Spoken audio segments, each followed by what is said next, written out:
விவசாயத்தோட ரொம்ப கஷ்டமான துறை விளையாட்டு துறை. ஏன்னா ஒரு விளையாட்டு வீரன் காலைல 5 மணிக்கு எந்திரிச்சு 6 மணிக்கு கிரவுண்ட்ல இருக்கணும். விவசாயத்தோட ரொம்ப கஷ்டமான துறை விளையாட்டு. நானே இதை கடந்து போயிடலாம் தான் பார்க்குறேன், ஆனால் கண்ணில் பட்டுக்கிட்டே இருக்குங்க. என்னன்னா ஊரில் பெரியவங்களாம் சேர்ந்து ஒரு பழமொழி ஒன்று சொல்லுவாங்க, ஆள் வளர்ந்த அளவுக்கு அறிவு வளரலன்னு.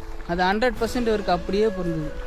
என்னாச்சுன்னா அந்த ஊரில் இருக்க விளையாட்டு பசங்கள்லாம் ஒன்றா சேர்ந்து இவருக்கு விளையாட்டுத்தனமாக ஓட்டை போட்டு இவர் விளையாட்டுத்துறை அமைச்சராகிடுச்சிங்க. அவரும் இப்போ சும்மா இல்லாமல் விவசாயத்தோட விளையாட்டு தான் ரொம்ப கஷ்டம்னு பேசி வச்சுக்கிறார்.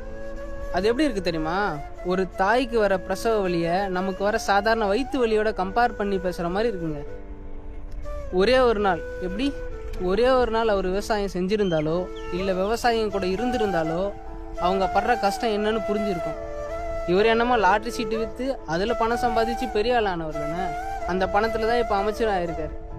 இவருக்கு எப்படிங்க விவசாயத்தை பற்றி தெரிய போகுது? விளையாட்டுங்கிறது ஒரு உடலோட ஆரோக்கிய தேவை, ஆனால் விவசாயங்கிறது ஒரு உயிருக்கு தேவையான உணவு உற்பத்தி பண்ணுற சேவைங்க. அது எப்படிங்க ரெண்டும் ஒன்றாகும்?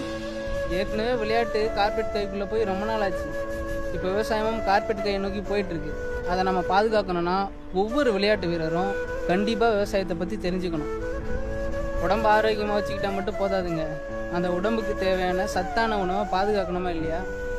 நஞ்சில்லா உணவு ஒவ்வொரு உயிருக்கும் போய் சேரணும். இதுதான் என்னோட முதல் முழு குறிக்கோளே. அதை தான் ஐயா நம்மாழ்வார் ஐயாவும் சொல்லிட்டு போயிட்டாரு. இதெல்லாம் பார்க்கும்போது நம்ம இன்னும் வேகமாக ஓடணும்னு தோணுதுங்க. விளையாட்டுத்துறையில் இருக்கிறவங்க கஷ்டப்படுறதை யாராலையும் மறுக்க முடியாது தான். ஆனால் ஒரு விவசாயியோட வாழ்க்கையை கம்பேர் பண்ணி பேசுறதுக்கு முன்னாடி ஒரு பயிர் எப்படி உருவாகுதுன்னு தெரிஞ்சுக்கிட்டு பேசணும். உயிர் காக்கும் ஒவ்வொரு பயிர் தொழிலாளர்களுக்கும் என் உயிர் வணக்கங்கள்.